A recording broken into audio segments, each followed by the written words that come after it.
All right. I think I got the comments set up, guys. Second go at it. Maybe it'll work.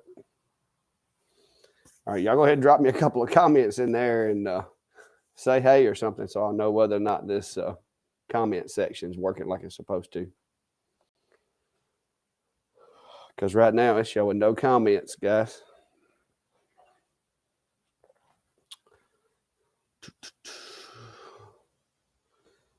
All right, got 5.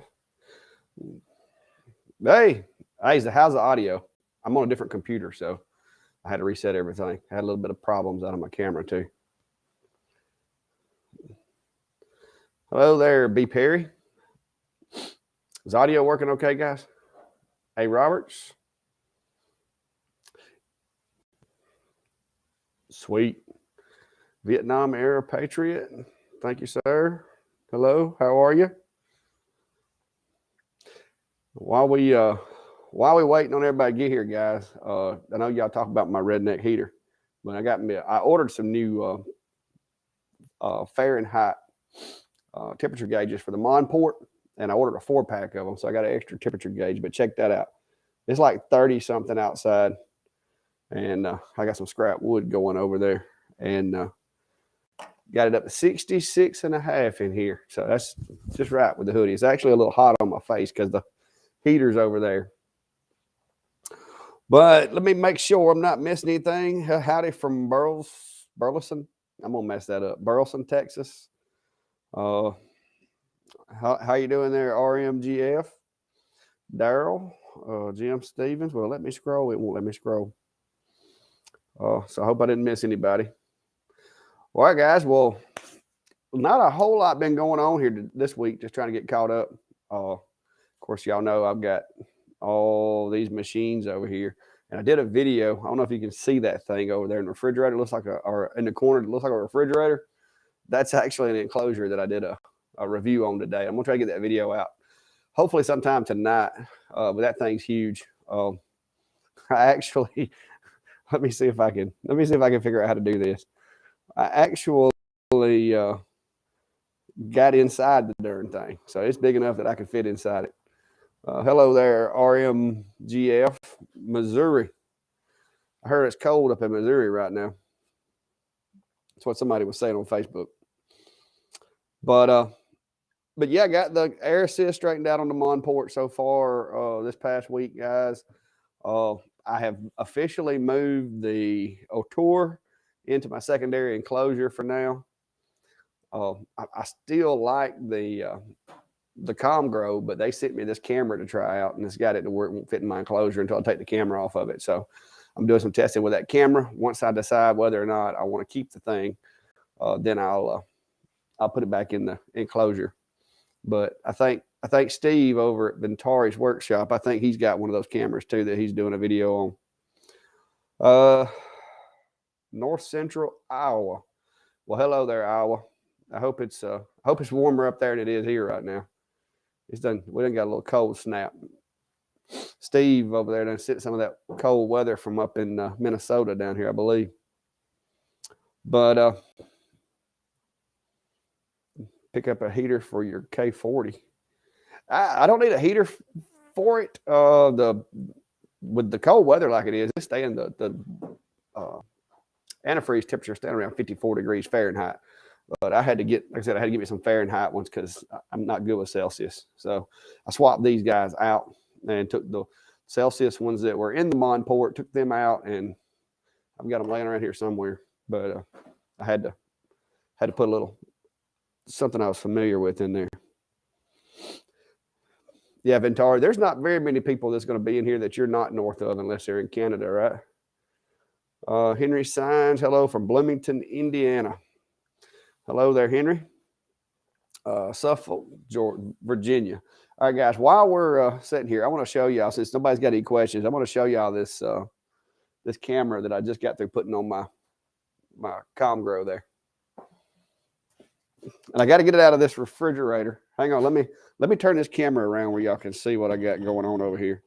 All right, guys, this is an enclosure, all right? This was sent to me by Comgrow, and I did a video on it today. But literally, I can get inside this thing. I actually did get inside it. And if you watch the video that I did on it today, you'll see me inside it. But I did get this cool camera mount for the Z1. It's pretty robust. It works pretty well. And as you can see, you can use it as a handle too.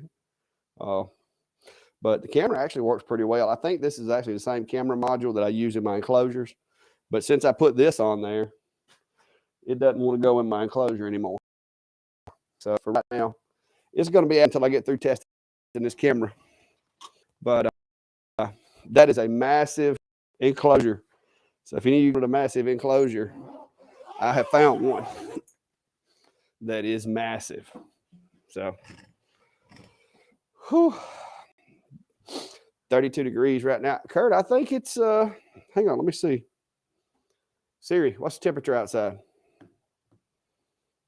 It's 37 degrees outside. 37. See, you know, we're getting there. Now, I don't like 37, so that's why I'm in here. We're at 65 right now. Clear window for laser. Yeah, that's a concern for me too. It with that window being clear, I don't know if it's got some kind of special coating in there or what, but I haven't really looked to see if the blue light's making it out or not. I need to do that in my next test, I guess, to find out. I wore my glasses with it anyway, just to make sure. I didn't want to be blind.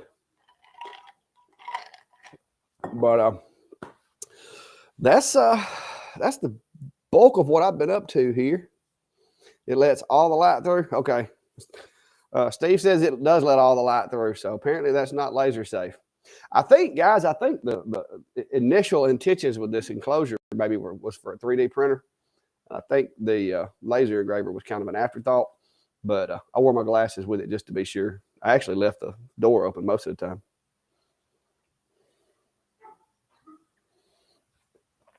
Well, Piddling, they actually sent it to me, and they're calling it a laser enclosure. But like I said, it's a little overkill for a laser, in my opinion. But I mean, if you need something that big, then I guess, you know, there it is. If you were one of those guys that had a laser and a 3D printer and didn't want to buy two enclosures, you know, that might be an option for you. But it's a little big for my liking. The enclosures that I have back there that I built, that's kind of the size that I like to have them. 26 RMGF. Where are you from up there, RM? Do you have done paint fill on wood yet? Yes. Don't think I have any still laying around here. I have actually done paint fill and epoxy fill. Epoxy fill is awesome. I really like that. Are you done with the D1s? Oh no, guys. The way my system works is until they get dethroned, they have a home. That's still my 20 watt right there. Now I do have the Ortur in this enclosure now, and like I said, it's a tight race between it and the ComGrow, because the ComGrow has some things that I like about it, and then so does the Ortur. But the speed and the Wi-Fi capability and the precision that I'm getting out of the Ortur is just kind of got it a little bit in the lead right now. But no, I've still got my 10 watt stays hung up on the wall over here, but that's not because I kicked it out of the enclosures. That is because I use that one on stove covers. And so it's easier for me to just get it off the wall, and right over here beside my secondary enclosures where my jig is for my stove covers. And I set it up over there and do my stove covers.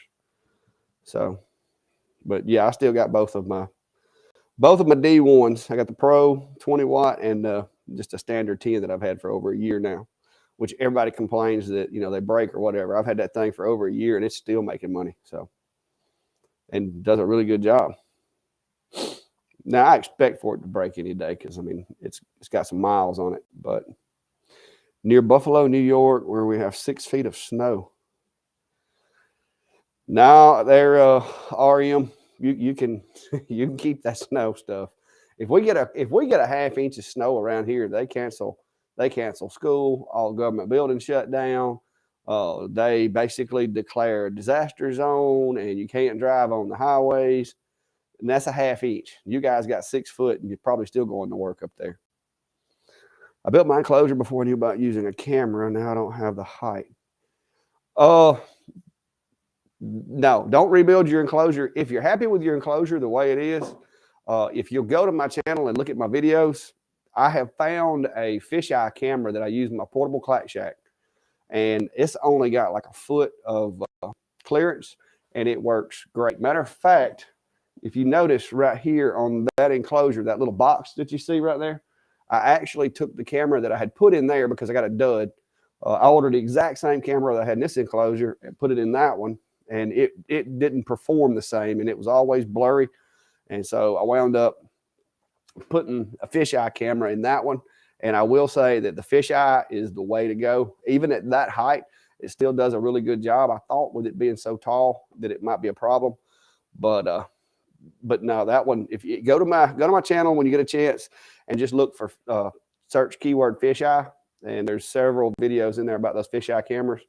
And I've had good luck with them, anywhere from 12 inches clearance up to about 20 to 22 inch clearance here. And they do a pretty good job. Now, don't think any camera is going to be 100% perfect all the time. They're not. It's a really good tool, but you still have to double check behind it. So, no, yeah, but don't rebuild your enclosure if you're happy with it. Now, if you don't like your enclosure and you just need an excuse, then, you know, by all means. But if you're happy with your enclosure, the height isn't that big of an issue, especially if you get one of these fisheye cameras. But go watch some of those videos and you'll see what I'm talking about. I've actually got video footage of me calibrating the lasers and setting the camera with Lightburn and everything. And I've had good luck with them. That's all I've got on the portable clack shack is that very same camera right there. And also, if you do go and buy one of those cameras through the link, that little box that you see right there, that's a laser cut blueprint. And I've got that little box on my Etsy store. It allows you to mount the camera either, you know, up or down, depending on whether you want to go through the top of the enclosure or like this one where it's hanging from the ceiling. It's kind of set up to where you can do it either way. What kind of paint do you use for paint fill? The ones that I've done with a paint fill, most of the time, to be honest with you, the way that I've been doing that, because it's quick and it's easy. If I'm going to paint fill something, I mask it and then cut the mask off of it and go back with the paint. I have used some black, it's like indoor paint, and kind of take a small paintbrush and paint it in there. You get a little messy with that if you're not careful, and you may have to take and cut the top layer off of some sandpaper. The epoxy is awesome, but it's messy. It takes a long time, but some of the results, if you go to my website, the results that I've got out of that epoxy are pretty ridiculous. Especially like the blue, the lighter colors, it looks really good. I did one mahogany piece of wood and I engraved it really deep. I did blue epoxy for the water and then black epoxy for the text, and it looked pretty awesome. But pretty much any kind of paint, I would say, you don't want to use nothing too thin. I will tell you this, spray paint tends to spread if you use spray paint. Like if you're doing, a lot of times what I'll do too is I'll paint a piece of Luan before I engrave it, like paint it yellow, paint it, you know, pink, red, whatever, and then engrave it after it's been painted, and then just take the air hose and blow out the burn or whatever. And that works out pretty good. Looks pretty cool. 9.5 inch clearance. I mean, the fisheye is worth I mean, if I were you, I would try it. Fisheye it may do it. I haven't tried 9.5. Like I said, I've got about between 11 and 12 clearance on my other enclosure that I use. But the good news is if you do buy a camera, if it's a fisheye and you try it and it doesn't work, you can always go a little taller. But with the fisheye, the one thing that I did on my portable clack shack is I actually drilled a hole through the top of the enclosure, and I mounted the camera on the exterior side of the enclosure with the lens looking through that hole that I drilled. And so I was able to get like another 1.5 inch elevation instead of losing it by putting it on the inside of the enclosure. So that might be something else you want to consider, because if you did that, that would get you up close to, you know, depending on the thickness of the material, get you close to a foot anyway. But Roadrunner, yeah, you use a small Comgrow like that one. Yeah, that's the first enclosure Comgrow sent me right there. That's the smaller one. And then this is the bigger one that came out with the lights. And then that guy over there is basically like a survival shelter. It's huge. But yeah, we'll worst case, we'll just make you a bigger hole and make you an adapter and put it on up a little higher if you have to. Just build you a little box and then mount the camera on the inside of the box. That's one of the things that it's one thing about a little redneck engineering. You can always make it work. But if you do get it working, let me know. Let me know how that works out. I do like to hear, especially if my advice actually helps somebody. All right, any more questions, guys? I don't want to sit here and ramble. I got enough haters already telling me I talk too much. I'm waiting on my Comgrow camera set up. Try it on my Otour LM3. Yeah, I looked at trying to put that camera on the Otour LM3. The one thing I will tell you is if you have an enclosure or if you have a spoil board, the way that thing's built, it's got a little base that you could put 2 screws into the table and actually just kind of mount that thing to the table. So it's pretty cool the way that they the versatility of that plate. Anyone engraved a golf ball with a roller? I have not. I don't have the chuck. I think to do that, you'd probably want to have the chuck. A ball would be kind of tough on a straight roller. Riviera, New Brunswick, Canada. Riverview. Okay. Yeah, too cold up there, guys. And all you guys up north, I'm sorry. It's rough here. Do you have a way to put a name on a leather Bible? Yeah, Tabitha, I've done one leather Bible that was, and the way I got this Bible brought to me was, it was a Christmas present that the lady got at the last minute, and the Bible store was closed, and it was like 3 or 4 days before Christmas. And she calls me and says, "Hey, I need this Bible engraved before Christmas." And this is one of those, you hear these guys say, you got to do a test grid. Well, you can't exactly do a test grid if you got one Bible and they want it engraved. So basically what I did is I just went with a setting that I felt like might be too light, but it wasn't going to be too much. And I did a pass on it and then adjusted it just a little bit, did a second pass on it, and it turned out great. But that was kind of scary because it was one of those situations to where I could have ruined a Christmas present, but you just got to know your limitations and take it slow. If ever you're going to guess at a material, always guess low. That way you can always go back and just hit it one more time. But, burn it at that lower setting. Don't touch it. If you're doing the return to locations, and if you have good homing consistency, you should be able to go back out and burn that thing again as long as your machine's in good order. So, and that's what I did on that one. It worked out great. Engraved a golf ball.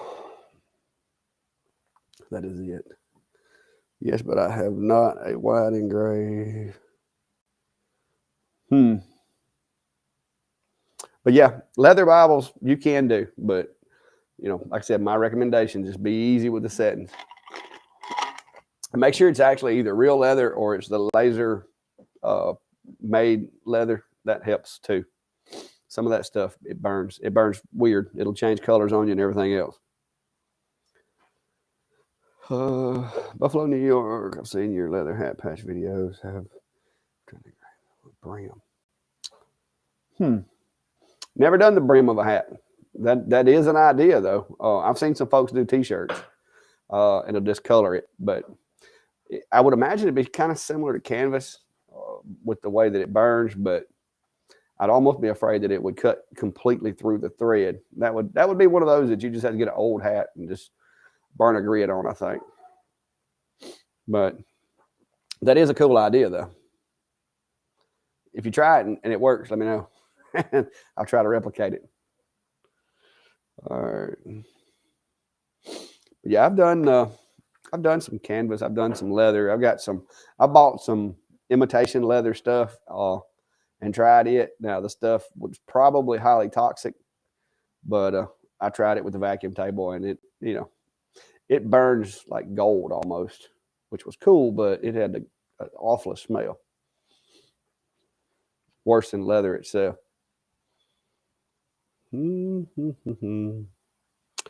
So, anybody else? Y'all don't make me sit here and just go at it talking, because I done had 3 or 4 haters that sent me messages, and I think the way they worded it was blah blah blah. You talk too much or something like that, and I really hate to tell them, but in 25 years of working law enforcement, that really doesn't bother me. So but I still don't like entertaining them. Glass 10-watt D1 cold galvanizing compound. Yeah, better suggest.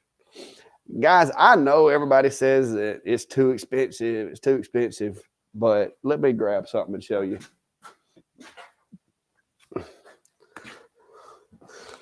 That's my go-to, guys. That stuff, I mean, yes, it is expensive. And if you're giving away your burns, then you probably don't want to buy this. But this little aerosol can right here will do a whole bunch of objects. And let me see what I got laying over here.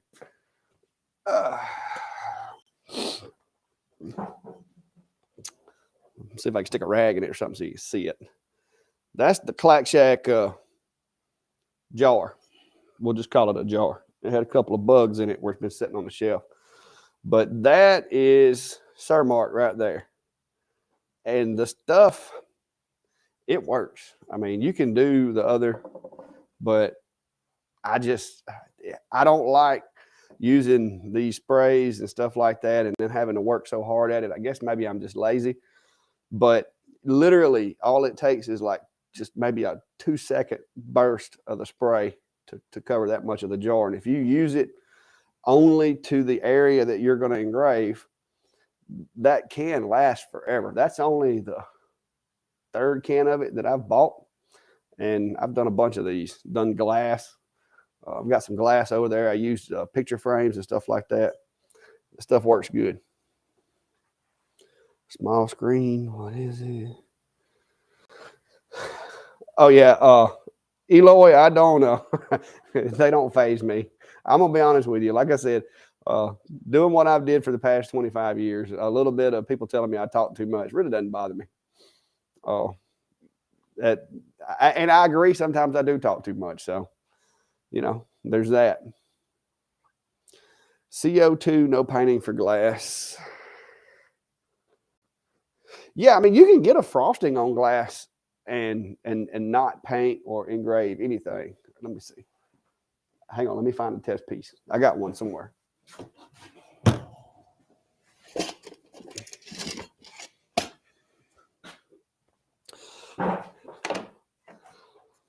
All right.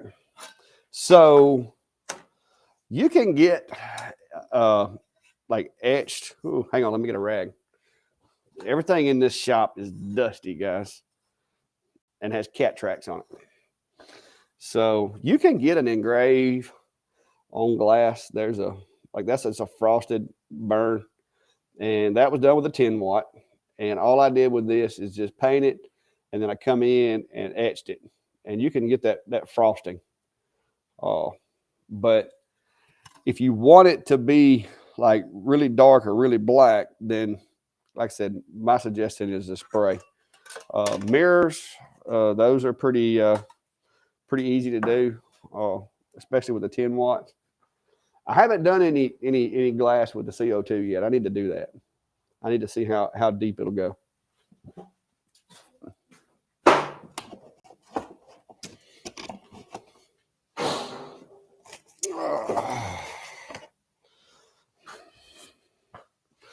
All right, here's another one. This is a picture frame I did, and that is just a little bit of spray paint, and of course I made the frame. It's been a while. It's a little dusty, but yeah, made the picture frame, engraved the glass, and actually made it for somebody and forgot to give it to them. So there you go. What else have I got over here that I've done? About everything you can think of. If I can get it to sit still long enough, I usually engrave it. Just upgrade to an autofocus 61. Well, as far as the Monport, I've used it mostly for acrylics, just because, and I've done a little bit of wood with it. I played with wood with it, but I will say this: the spot size on the Monport can't compete with the 10-watt diodes as far as engraving goes. I seem to get a lot better resolution out of them. I know everybody says that you can get more, but I'm not seeing it on my end, and it may be something that I'm doing wrong that I haven't learned yet. I do play with it when I'm in here. That's why I've got it set up in line. When I'm burning stuff on other machines, I will put a project on there and kind of use it just to see what I can do with it. I did some ornaments on it the other day. They turned out pretty well. Since I've got the focusing issue worked out from after I put the new nozzle on there, it's doing a lot better job. Hey guys, yeah, Anna, you do need to come get that picture frame. There's the person I made the picture frame for. But it's still here, as you can see there, Anna. I have a 3-star Cuter Brick trying to get offer 62210. What? Know any recruiters? Okay, no, I don't know any recruiters. Believe it or not, I was never that good at football, so I didn't get to meet very many recruiters. You like glass with a CO2? You will like glass. Well, I'm going to try that. Matter of fact, maybe this week I'll get around to trying that if it's not too cold out here. I want to try. Yeah, Eloy, I'm torn right now.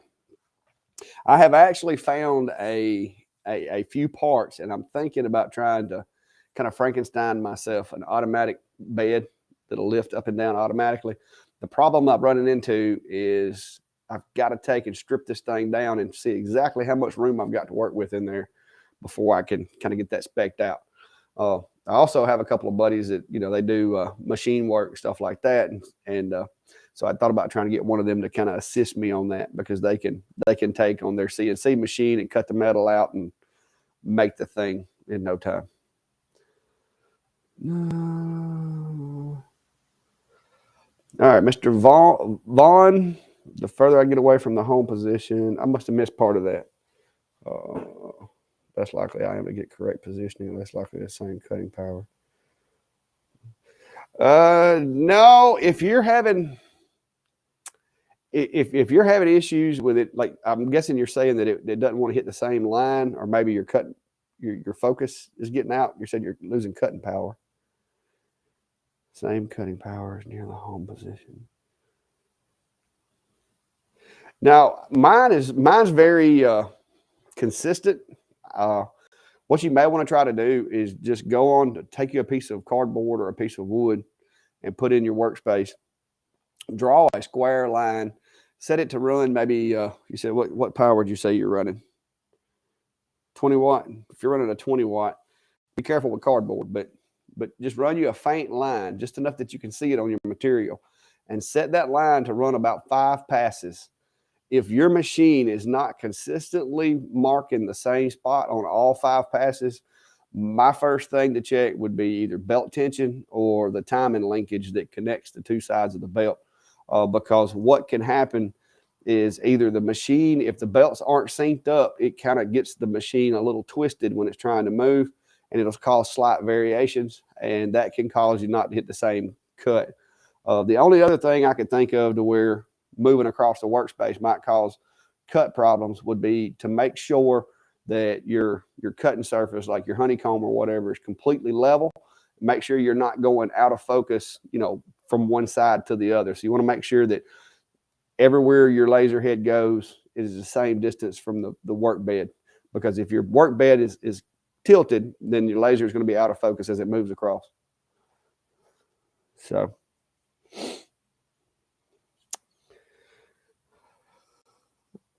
yeah, Anna. Yeah, guys, Anna's wedding was, they should have called it the Clack Shack sponsored wedding, because I think everything from everything over there, I believe I I made. Appreciate it. All right, Greg. Hey, well, just know this, Greg. I appreciate the fact that you appreciate it, but I don't know everything. I'll tell you the way that I do things, and when I tell you something, don't take it that that's the gospel. There's 50 different ways you can do things. I will share to you the way that I do things. It works for me. I make my little side cash out of it and do pretty well with it, but there are other ways of doing things. Be sure to tell everybody how cool your little sister is. Well, I would, but I don't have a cool little sister. I got a bratty little sister. Yeah, my sister's in here, guys. Where's Eli at anyway? Eli should be here.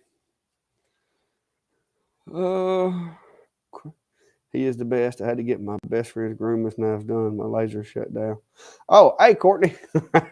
Yeah, I remember that. That was in the early days of my having a laser, and now I got 8. So, but yeah, Courtney, she has a. I think. Do you still have the Otour? What did you have? A LM2? I think you had Pro. And she had a problem with her laser, and she's one of the local folks around here, and her machine was down, and she was coming up on a deadline for a wedding set of knives or whatever. So she brought those things over here one night, and like we did them late at night so she'd have them ready for the next day. So, but that was, like I said, that was when I first started getting into the lasering. Yeah, the wedding. Yeah, well, the wedding was. I think. Yeah, I think. Did you come back? You come out and picked them up after the party or whatever, the rehearsal.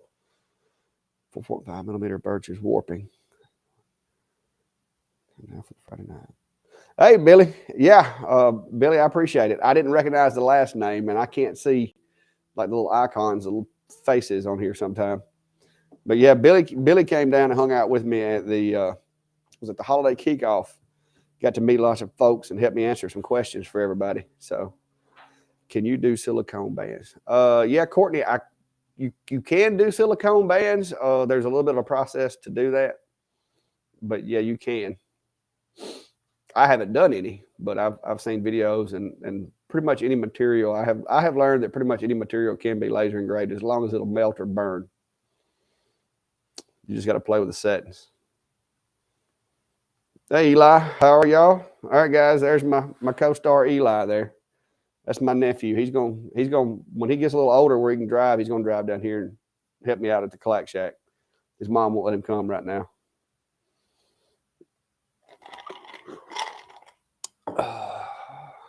But yeah, you can send me a message, Courtney. Well, like I said, I have to play with the settings. We may have to kill a couple of those bands to get the settings right, but I'm sure that we can figure that out. That's about it. Let's see, 33 minutes. Wow, time's going by kind of slow, guys. The other night it was like an hour and a half before we realized it. So no more questions. Billy, maybe the warping is your issue, but where's the Clack Shack at? It's actually in my backyard. I'm about 100 yards from my house. I am in the southern part of Chilton County, Alabama. If you take the state of Alabama and you take your finger and put as close to the center of the state as you can get it, that's you're probably covering up the Clack Shack. I'm like right near the middle, but it is literally in my backyard. This is my once pole barn converted over. And for those of you that don't know, I have a sawmill, and that's where all this pine comes from and all this wood. But yeah, order a couple of extras and we'll figure that out. Or let me know what you're ordering, and I'll order some, and I'll figure it out, make a video out of it.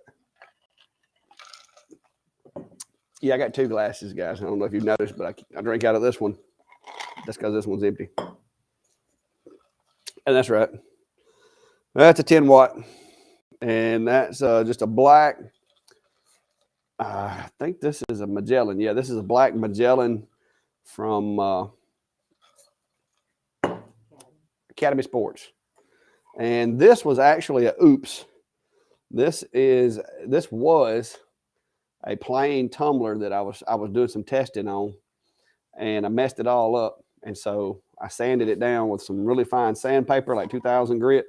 And then I went back and put me a little logo on there with some Cermark.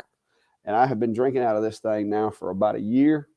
And it's just starting to wear some of the Cermark off. But now it's wearing the metal too, from where it rolls around in the sink and dishwasher, floorboard of the truck or wherever it ends up. What all lasers do you own? Okay. All right. First of all, I got one that's not currently here. I've got it loaned out to a buddy of mine that thinks he's a laser, so I'll kind of give it to him as a free test drive. But we'll start on the left over here. On the far left, I don't know if you can see it. Yeah, you can barely see it. I'll just walk over and show you. All right. Here is the Atom Stack. This is the Atom Stack P9M40, and that one's only a 5.5 watt. That's one of my trainers that I loan out. And here, that is my 10 watt. I use that guy pretty regular for stove covers and bar stools, tables, nightstands, whatever I'm engraving, I use that guy. All right. And then up here, I may have to have a stool to reach this one. There is the Enjoywood EL10. That's a 10 watt. It is remarkably similar to an Atom Stack 10 watt. I have added a drag chain to it. It's a good running machine. The only thing I don't like is I can't hook air assist to it, but I use it occasionally. In here, this is my Xtool D1 20 watt. I'm running shop air. You can see here. I've got shop air on it. This is the Monport. This is the K40 series version of from Monport. I have done a little work to it, added air assist as well. Currently in here, I've got the Otour Laser Master 3. This one's relatively new to the shop. And then in that enclosure over there, I have the Comgrow Z1 10 watt. And the one that's not here today, I've got loaned out to a buddy of mine, is the Niji 3 or Niji 2S 10 watt. So got quite a few of them hanging out here. Saw some water bottles shaped like a bullet. That'd be cool. What one do you use or like the most? Okay, that's kind of a tricky question. Each machine that I have connected, I've got the Monport, I've got the 20 watt Xtool D1, and then this is the 10 watt enclosure over here. Each machine has its strengths and weaknesses. It's kind of like, think of it kind of like a football team. Your quarterback is not necessarily the best lineman not necessarily the best quarterback. That's kind of the way I use these guys. This is my team. This is my production team here. If I'm cutting things, like if I'm cutting out Christmas ornaments and doing engraves on bulk orders of Christmas ornaments, the 20 watt gets the job because the 20 watt has a lot faster. It has a lot more speed. The cutting on it is a lot quicker, and the work area is larger than the 40 watt. So I can set it to cut out 20 or 25 Christmas ornaments, and then I can go to another machine and work on something else. If I'm doing engraving on cutting boards and just doing engraves on some of my woodworking projects that I've done, I prefer a 10 watt because it seems like it has just a little more detail, not much, but a little more. And usually when I'm doing those, I'm not in that big of a hurry. The 20 watt, I can't quite get the same definition with a 20 watt. And of course, the CO2, my biggest drawback with it is it's got a small workspace. Now, acrylic, any kind of acrylic goes into CO2. I don't care if it's colored. I don't care if it's orange, clear. The CO2 is my go-to for acrylic. I've also found that it will do good on other materials, but like I said, my use of it is kind of limited still. I'm still playing with some of the different materials with it. No, I've seen and I still can't hardly say the name. I've seen the LaserPecker 2 and 3. I saw videos on both of those, and they seem okay, but I'm not, like I said, very limited expertise on those. I think, aren't those supposed to be fiber lasers, or are they diodes?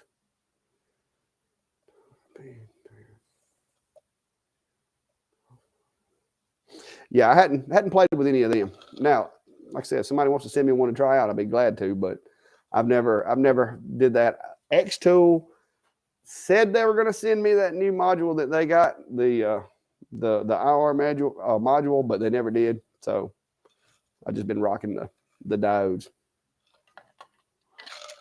Can you engrave on aluminum alloy with this, if it's with this powder coated?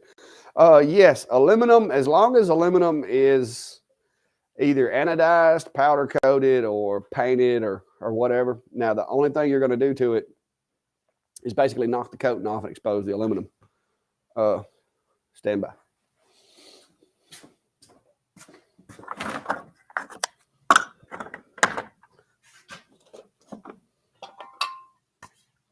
Well, I had a business card over there with a flag on it, but I think I gave it to somebody. But basically, that's what you're going to end up getting. This is stainless. It's not aluminum, but same basic principle applies to stainless as does aluminum. If it is coated, now stainless you actually can mark, but it's going to be kind of faint, more of a discoloration. It technically oxidizes stainless steel because of the heat. It just causes discoloration. But you're basically going to do the same thing you do with stainless. You're going to knock the coating off of it and expose the metal. So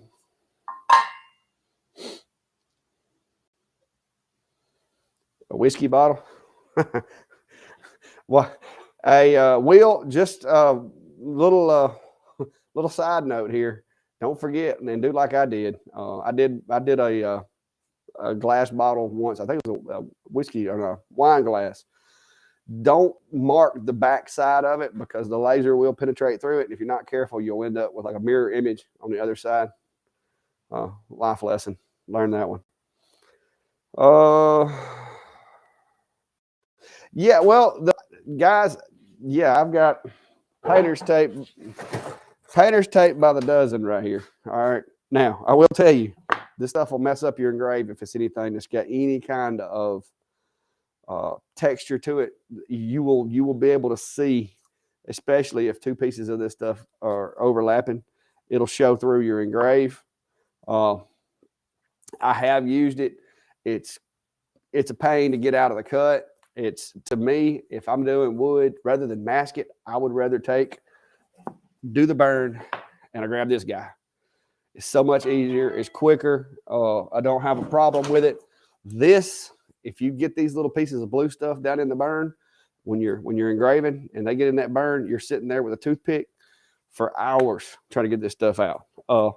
I hated this stuff so much that I actually ordered and purchased transfer tape. And however, I will say I have found that this stuff is useful, but I have not found the correct settings to make it really fun to mess with. But I got it because of the fact that it's so wide. Instead of using painter's tape, I could use this, and I wouldn't have those seams in between where the painter's tape overlapped. And I've used it on some ammo cans and stuff like that. And it works, but keep in mind, this material will kind of take away from your power and your engraving, because this is white. And of course, painter's tape is blue, so they're going to reflect a lot of that light. And so you're going to have to overpower the burn to get through it.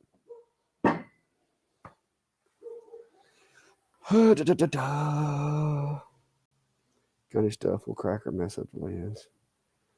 Gunny stuff. Gunny stuff. Not sure what that means.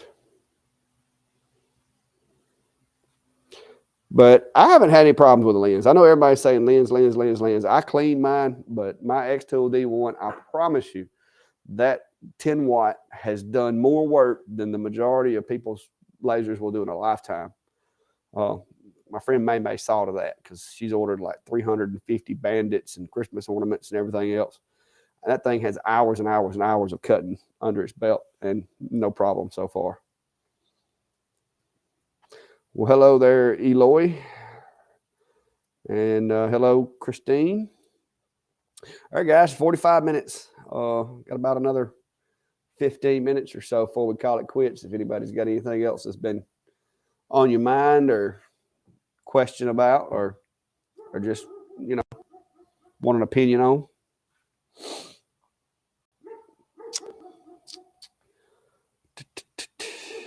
I think the heater's starting to die down. No, it looks like it's still going pretty good. Let's see what the temperature's doing. All right, guys. Hey, that hot water heater, that repurposed hot water heater is doing the thing.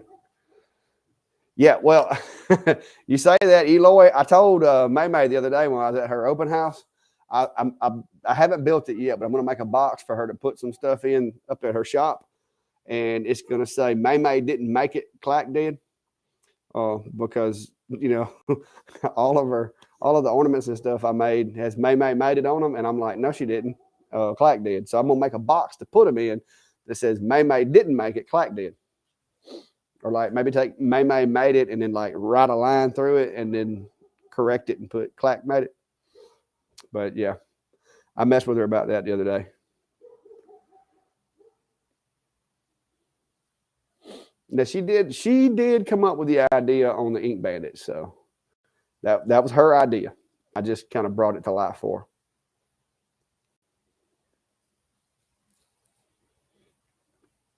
her. All right. I'm liking the software though. Is everything going pretty good with the video on y'all's end? I'm not breaking up or chipmunking or looking like Max Headroom or nothing, am I? Some of y'all might not know who Max Headroom is. My bad. If you didn't grow up in the 90s, you wouldn't know who he was.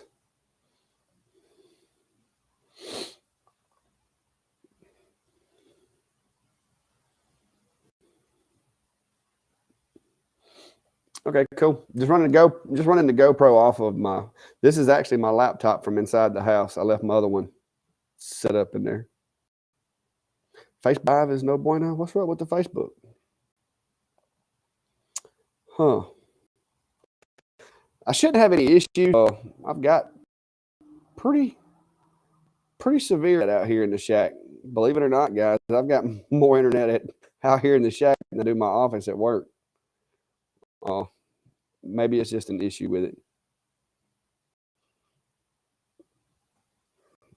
Oh, it does. I do kind of have the Max Headroom thing going on, looks like. Let me close some windows just in case I'm causing a problem. I got to get me a better. I was fuzzy and laggy. That could just be a Facebook thing. I'm streaming with this software. It's supposed to do both of them. I did both the other day and it worked out okay. It could be this laptop too. I may have to go ahead and step up and get me a better laptop for doing this. I did the last one I did with the laptop that I run my machines with, and it's a little more overpowered than this guy is. So that could be contributing. I'll go back and watch it afterwards and see. See, there's Greg remembers Max.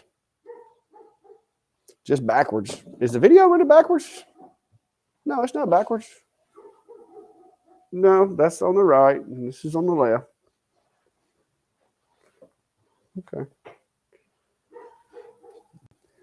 How are you protecting your lasers in this cold weather? It's not that cold here. Like it gets down into the 30s, but I mean, electrical stuff typically likes it colder. We used to try to keep our server rooms at work like 52 degrees, 60 degrees. So far, all right. Thanks there, Steve. It may be internet related on somebody, or it could be a computer thing on that end. But I haven't had any problems out of the cold weather. The only one that I was really concerned about was the CO2. But I went and put me a gallon of Prestone automotive concentrated antifreeze in my 5 gallons of water that I run through it. And I haven't had any problems out of that either. So that was kind of one of those situations. I did a lot of reading and everybody said that you could use RV antifreeze. You could use this, you could use that. So I figured if it's good for a Ford, it's good for a Monport. And so far, so good. Text is mirrored. I guess it is backwards. I can flip it, but last time I flipped it. Let me see here. Let me see. I can flip the. I know I can flip the video around. All right, y'all, hang on. Nobody throw up. All right, there you go. Is that better? Did that work? Does that look better? So.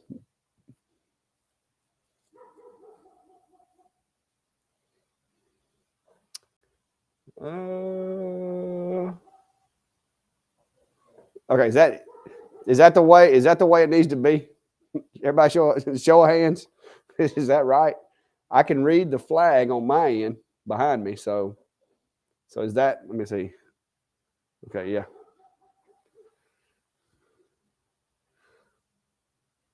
Now the VIP. I ran 50 mix of RV and freeze and water and CO2. People also let my shop get below 40. Yeah, Ventari, I can't keep mine from getting below 40 if I'm not in here. Okay. All right, so I guess that's right. So from now on, I need to mirror the video.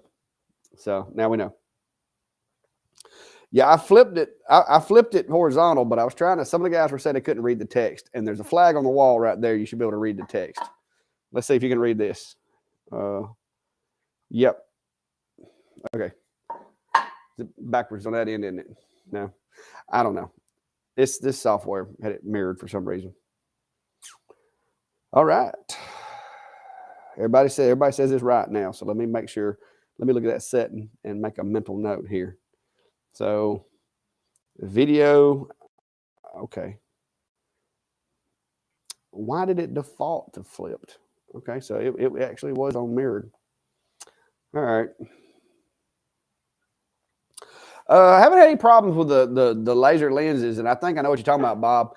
Now, I will say this, from someone who spent a long time carrying around a marksman rifle, I think I know what you're getting at. If it was really, really cold in here, and then all of a sudden I took it into an environment where it was really, really hot, I could see where it might cause the lens to fog or maybe get some condensation on it. That's a thing that a lot of times you have to deal with your sniper rifle. The lens wants to fog up. And of course, diving, when I was doing the dive team, doing scuba diving, you had to use toothpaste to put on inside of your goggles to make sure they didn't fog up. And a lot of times, believe it or not, I'd take a $2,000 rifle scope and put toothpaste on the lenses of it as well, because it keeps it. If you do, like say you're going to do something or whatever, and you're in a vehicle and the driver's got the heat up too hot, and then you jump out in the cold. When you jump out and go to position, it can cause the lenses on your scope to fog up, which can be an issue. So a lot of times we treated those with toothpaste as well. And don't ask me why toothpaste works. I was told it's got something to do with the fluoride that's in toothpaste, but I don't know if there's any truth to that. But they recommend it in a lot of the schools I went to. So, but I haven't had any problems. Like I said, the only problems I have with my lasers being out here where it's cold at is I get cold when I'm running them sometimes. But I've got enough heat out here now. I even brought my little propane patio heater out here, so I'm good now. If I don't feel like building a fire, I can just turn it on. All right, 53:54. So, guys, I'm going to give it about 7 more minutes. Any questions, comments, concerns, or anybody want to come in here and try to roast me? Here it is. There's your chance. You learned that from Derek Bartlett. That name sounds familiar, but I don't think I learned that from Derek Bartlett. Who is Derek Bartlett? Bartlett. That name's awful familiar.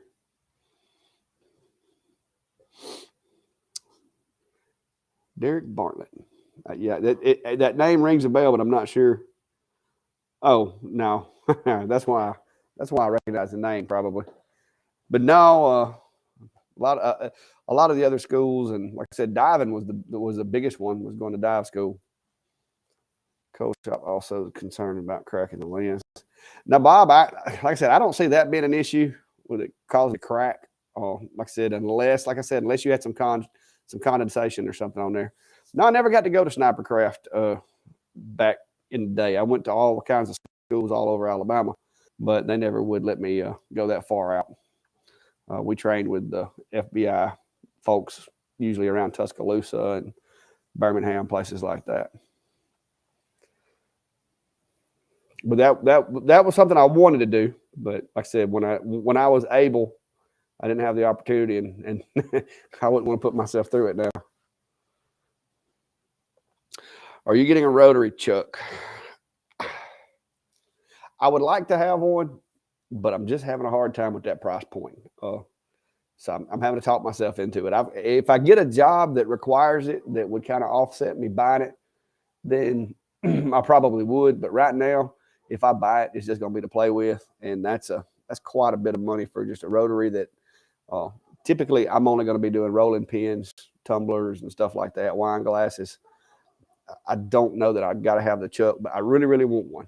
I haven't talked myself into getting it yet.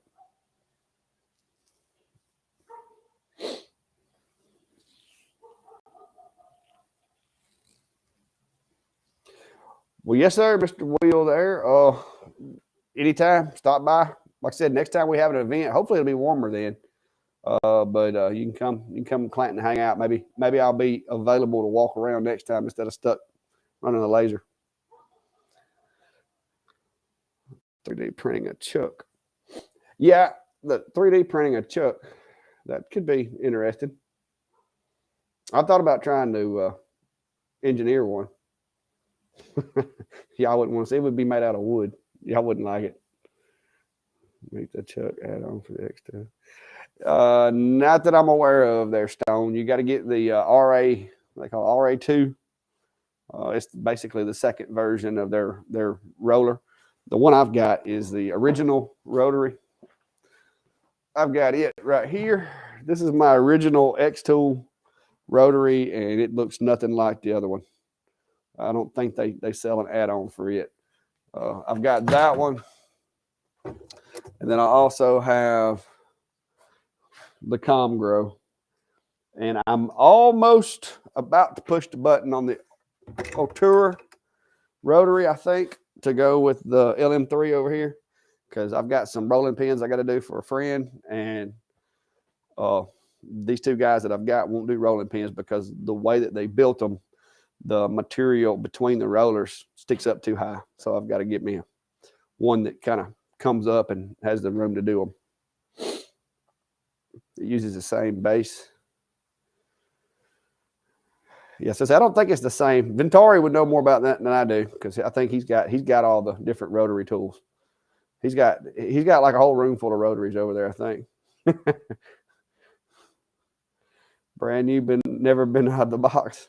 Yeah, Bob, I've heard that the chuck and the new one is tough. You got to keep track of which way it's turning.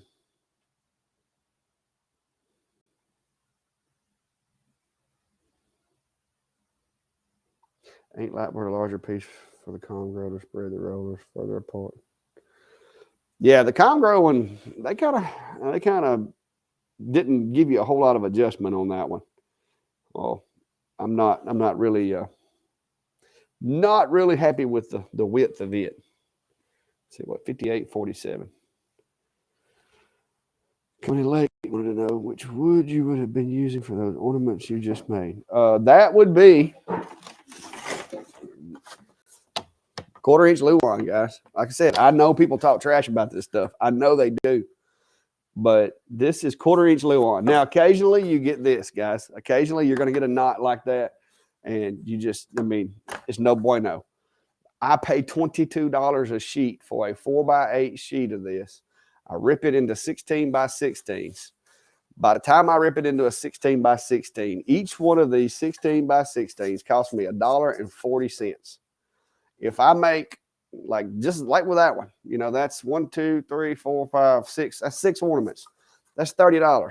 All right, and that's if I do the $5 rate. If they're custom ornaments, they'll be $10. So that'll be $60. So I take $1.41 and I make $60 off of it. So tell me why Luan is such an evil thing. But some of these people, man, they hate on my Luan. But $22 a sheet, you can't beat it. Reply, where does Luan come from? Well, I get mine at a little store here in town called Russell Do-It Center. Now, you're not going to find them if you live out of Alabama because they're a locally owned, I guess they're like a regional store. But the Luan that I'm getting here, this, I believe, and I can't get them to tell me for sure what kind of material this is, but from my experience, it seems to be at least poplar on the outside. I'm not sure what the inside cores are. It's got a really thick center core, and then it's got 2 sheets of like a veneer on the outside of it. I do occasionally get a little void, but you can look inside these cuts right here. I'd say 90% of this wood, it burns good. It does what I want it to do. It's really durable. It sands smooth. It takes stain well. Occasionally, you'll get a piece that's not quite as nice like this. It's got that orange color, but the other side typically is going to be okay. So, like I said, it's not bad stuff. And for $22 a sheet, I mean, y'all can keep that, $12 for a 16 by 16 sheet stuff. I don't do that. Just found it for $24. They're 5.2. Now the 5.2 is going to be a lot thicker. That's going to be probably more like this stuff. And this stuff works. It's just this stuff is hard. I think this is actually 3-layered plywood, but it's 3 somewhat the same thickness layers. But this stuff takes a lot more to punch a hole through it. That stuff, actual dimensions is 4.5. This stuff, actual dimensions is 4.7. But this stuff is much harder. This red tint to it, if you sand it, this comes off and it turns white. But you do have to sand it to get rid of this little red tint right here. But this stuff's a lot more rigid. So I use it a lot of times for larger things. And I actually got it because they were out of the stuff I usually get one time. But anyway, guys, I think we have a Russell Do-It Center nearby. I had a, but yeah, that's gonna be it for tonight, guys. Unless somebody's got something really pressing, because I'm gonna be getting out of here. But if you look, who's that, Brad? If you look, Brad, I've got a few videos on the material and where I get it, but that's the same thing that I'm going to always say. I have looked at Home Depot. They have some similar materials, but a lot of theirs is a different type of wood. It seems to be a little bit thicker, and it's either a birch or some type of harder wood on the outside. They call it Luan underlayment, and a lot of times it's just hobby ply if you find the little small squares. But underlayment is another name that they use for this stuff here. They use it to basically lay underneath, I think it's like linoleum or some other floorings and stuff like that. But anyway, that's going to be it for tonight, guys. I appreciate you. I appreciate your time. Appreciate you stopping by. I hope it was informative, educational or hilarious or whatever you want to call it. I also want to say thanks for nobody, coming in here bashing on my talking too much. And until next time, guys, as always, be safe and have a good day. Now I got to figure out how to stop it.